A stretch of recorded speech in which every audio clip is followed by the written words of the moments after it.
Sometimes it feels like the world's noise fills every corner of your day. This is 10 Better Minutes, a space for steady stories that quietly remind us of the balance in what is happening around us. Here, you will hear real moments from recent days that neither ignore the hard parts nor lose sight of the quieter, steady goodness we may miss. Over the next few minutes, these stories will offer a sense of perspective beyond the usual headlines. We will begin with the story of Stevie, a pangolin in Johannesburg, who found his way back to the wild after being rescued and cared for. In Johannesburg in 2021, rescuers pulled a young pangolin named Stevie from the illegal pangolin trade. He was only about 3 months old, and without specialized help, he was unlikely to survive long enough to return to the wild. Trafficked pangolins are often too young, too injured, or too compromised to manage on their own, especially when they have been separated from the skills and rhythms that keep them healthy in nature. What makes Stevie's story shine is what came next. Specialist veterinarian Kelsey Skinner provided months of careful veterinary care, including treatments for dehydration, blood tests, supportive feeding, and immune boosters. Stevie was bottle-fed with cat milk formula, and he did not just rest. He learned. With daily walks and guided practice, he began to forage in ways that would help him meet the world as himself, not as a patient. By 9 months, Stevie had reached about 6 kilograms, and he was transferred to the Manyoni Private Game Reserve in Zululand. For 5 more months, he was cared for there by pangolin monitor Donald Davies and his team. At 14 months old, Stevie was fitted with 2 telemetry trackers and released back into the wild. Later tracking did not promise certainty, but it suggested something truly hopeful.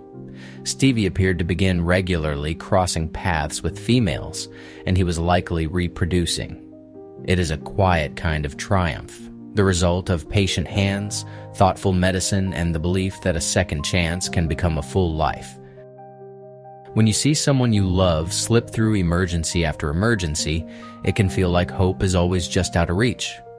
This story is about what happens when support shows up in a steadier way.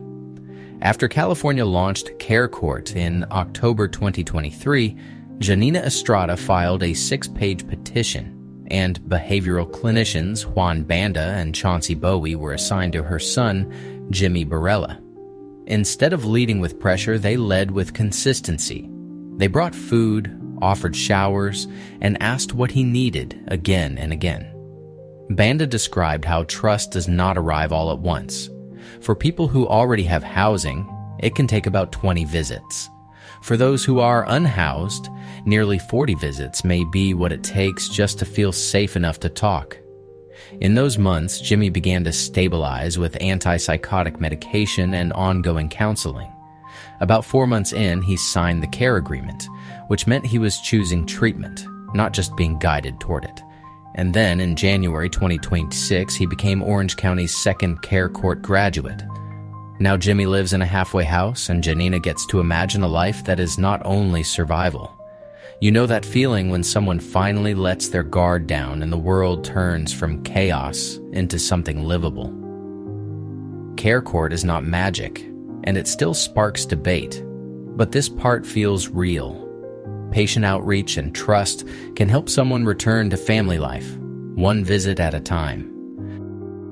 Have you ever wondered what it feels like when hope shows up in the most literal way on the wing? Today, we are looking at a rare, careful kind of recovery unfolding in California and beyond. In 2022, the Yurok tribe released a critically endangered California condor into the wild. Her name was Condor B9, and recently she flew into Oregon for the first time in more than a century, becoming the first California condor recorded there since 1904.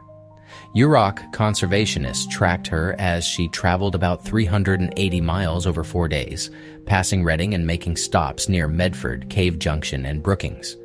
Reports from the group said she flew close to 100 miles per day, moving with a steady, curious purpose.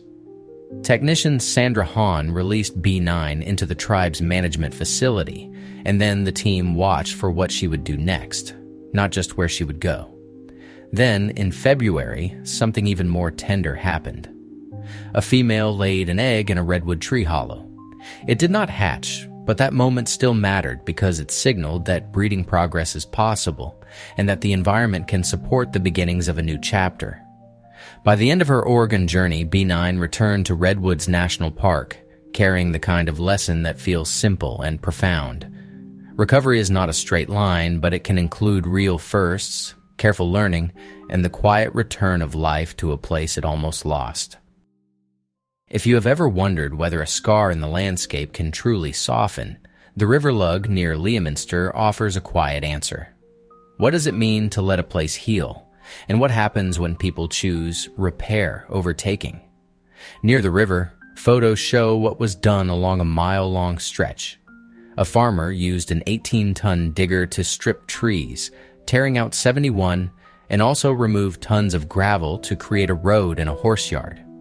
When the court came, he was jailed for 12 months for ecological vandalism, and the orders that followed focused on restoration.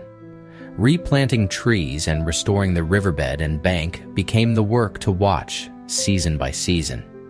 Years do not erase everything at once, but by June 2nd, 2026, the transformation feels visible. New trees and bushes have begun to settle in, and the greenery looks less like an interruption and more like an ordinary return.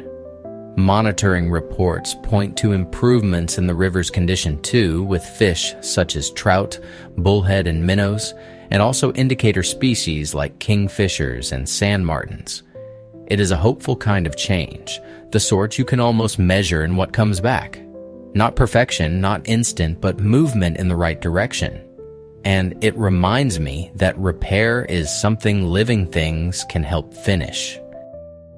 When you hear about a school that sends first-year students onto the Appalachian Trail, you might picture a big test of endurance. But at St. Benedict's Preparatory School in Newark, New Jersey, the trek is really about learning how to belong to a team, step by step. Before the 5-day hike, many freshmen arrive with little hiking or camping experience. In spring, they build their footing through physical conditioning and team building. Then they are organized into small groups. Each student is assigned a role, which helps the work feel shared and clear. A navigator keeps an eye on the route. A medic knows basic care. A cook handles meals. A camp specialist supports daily setup. And a captain helps the group stay coordinated and steady.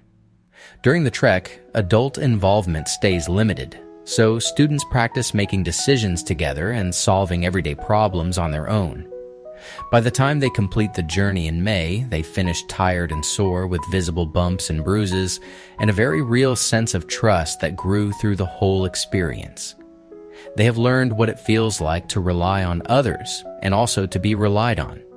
What stays with them is not just that they finished a trail, but that they can handle hard conditions with teammates beside them. That confidence carries forward into sophomore year and beyond.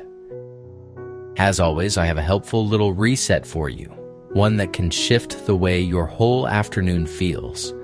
Finding more ease in the world is often less about doing more and more about checking in with what is already there.